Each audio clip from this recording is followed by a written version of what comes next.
question. And this may or may not be based on personal experience. In the grand scheme of things, it doesn't really matter. Now focus on that part of people. Just focus on the question. The question is, you ever have a wicked case of diarrhea yet?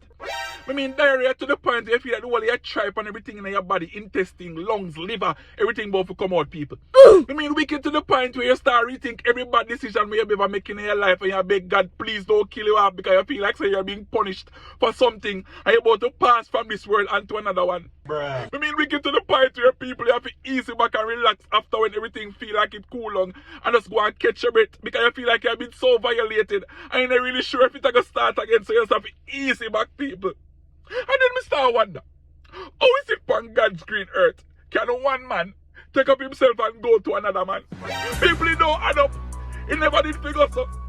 I never saw God design me. The experience there alone show me say nothing not go so. So me really wonder, if you ever have a wicked case, a diarrhea yet, let me know that.